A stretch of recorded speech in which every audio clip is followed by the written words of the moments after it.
at 7th. Today in the 5th lecture we are going to learn the associative property for subtraction. हम associative property की बात करने वाला है. जैसे कि हमने पढ़ा था कि associative property for addition क्या होता है कि a plus b inside the bracket plus c will always be equal to a plus inside the bracket b plus c. यानी इधर से आप एडिशन करो या उधर से एडिशन करो, आपका आंसर इक्वल आ रहा है. अगर इक्वल नहीं आ रहा है तो वो एक नंबर्स जो साइन में डिफरेंस होगा वो एक दूसरे का एसोसिएटिव नहीं होगा. तो क्या वही चीज सेम सब्ट्रैक्शन के लिए हमें लागू पड़ती है, मतलब does it agree with associative property for subtraction or not? For that we need to study an example. I have taken 19 minus 8 inside the bracket and minus 3. अब इसका आंसर मुझे क्या मिलेगा? 19 minus 8 यानी 11 minus 3 that will give me 8. Okay, अब ये मुझे answer दे रहा 8. और उसी सेम चीज को अगर मैं यहाँ पे करूं कि 19 minus 8 minus 3, so 8 minus 3 is 5. So 19 minus 5 will give you 14. Okay, so both the answers are different. Here is 8 and here is 14. So therefore 8 is not equal to 14. 8 और 14 एक दूसरे के इक्वल नहीं है. तो can I say like that a minus b minus c will not be equal to a minus b minus c. यानी associative का ये रूल हमें पता चल गया कि अगर right hand side left hand side के इक्वल नहीं आ रही है, एडिशन में क्या था कि right hand side left hand side के इक्वल आ रही है. So if you are taking three integers a b and c and when you subtract it like this manner and like this manner, if the answers are not equal, here the answers are not equal, so I can say that a minus b minus c will not be equal to a minus b minus c. Okay, so ये था आपका associative property for subtraction. एक बार हम फिर से इस चीज को दोहराते हैं. क्या है 19 minus 8 inside the bracket, उसका आंसर मुझे मिला 11. Okay, minus 3, 11 minus 3 is equal to 8. अब उसी नंबर को मैं क्या कर रहा हूँ, जस्ट इस ब्रैकेट को उसमें डाल रहा हूँ. सो 19 minus 8 minus 3, so 8 minus 3 will go for 5 and 19 as it is, so 19 minus 5 will be 14. So 8 is not equal to 14. यहाँ पे हमें ये पता चल रहा है कि 8 is not equal to 14. यानी ये आपकी लेफ्ट हैंड साइड हुई और ये आपकी राइट हैंड साइड हुई. तो हम ये चीज कह सकते हैं, हम ये चीज आसानी से कह सकते हैं कि a minus b whole minus c is not equal to a minus the sum of b minus c. Okay, so this is the associative property for subtraction. We are clear with the part of addition, subtraction. Now comes multiplication. अब simple multiplications हम लोगों ने learn किए हैं. Okay, simple multiplication 8 12 8 जा 96 होता है, 13 7 जा 91 होता है, 15 8 जा इज इक्वल टू 120, 8 4 जा is equal to 32.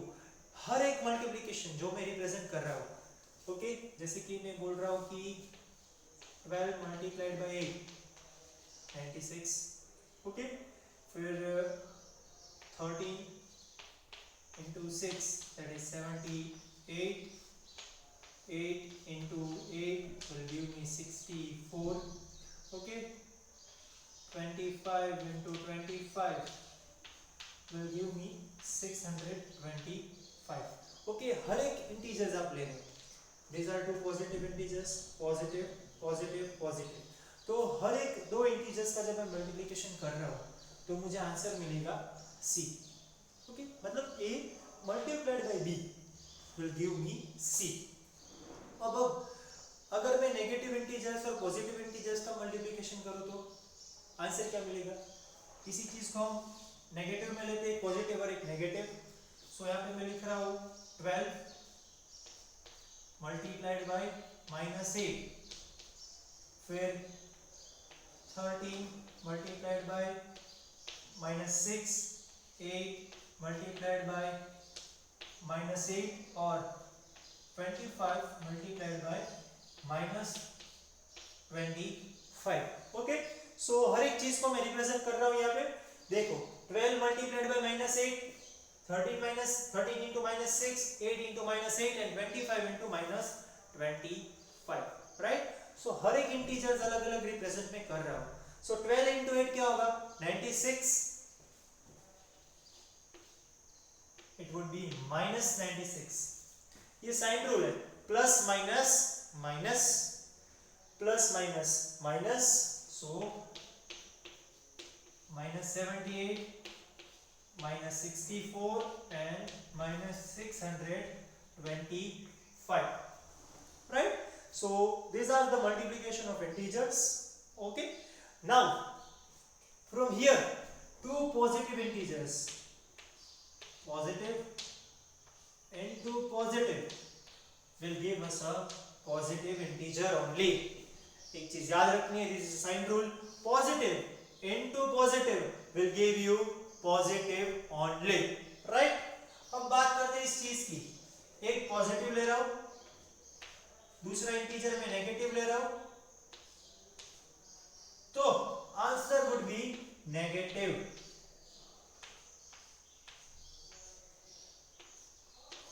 Answer negative रहेगा.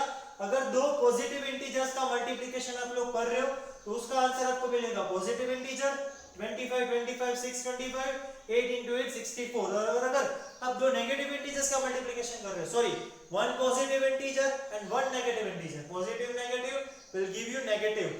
25 into -25 -625. और यस, एक चीज और, पहला नंबर नेगेटिव है, दूसरा पॉजिटिव है, तो भी आपका आंसर जो मिलेगा वो नेगेटिव इंटीजर ही रहेगा. यानी positive into negative will give you negative and negative into positive will give you negative integer. So this is all about the multiplication of integers. Right? when you multiply two positive integers with each other, it will give you a positive integer. When you multiply one positive and one negative, it will be also be negative. And when you multiply one negative and one positive, that also will be a negative integer only. Right? So this was about the multiplication of integers. अब हमें क्या learn करना है? अगर अब दो negative integers आप ले रहे हो, दो नेगेटिव इंटीजर्स की मैं जब बात कर रहा हूं, ध्यान से देखना.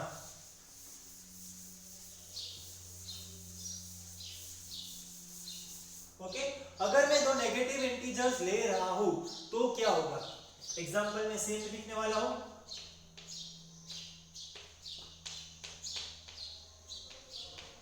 फिर था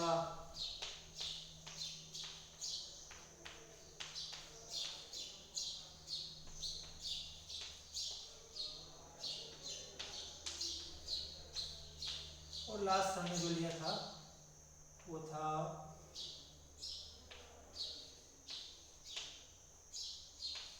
-25. रिलेटिव में ले रहा हूं -25. अब इसका आंसर क्या मिलेगा? हमने पढ़ा था कि माइनस माइनस प्लस होता है for addition and subtraction. Here minus minus would be plus only. But कैसे?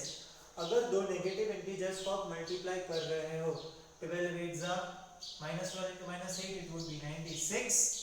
Okay, whenever we are multiplying two negative integers, यानी अगर मैं बात करूं, यहाँ पे मैं एक नेगेटिव है, उसको मैं दूसरे नेगेटिव के साथ मल्टीप्लाई कर रहा हूं, तो मुझे आंसर मिलेगा पॉजिटिव.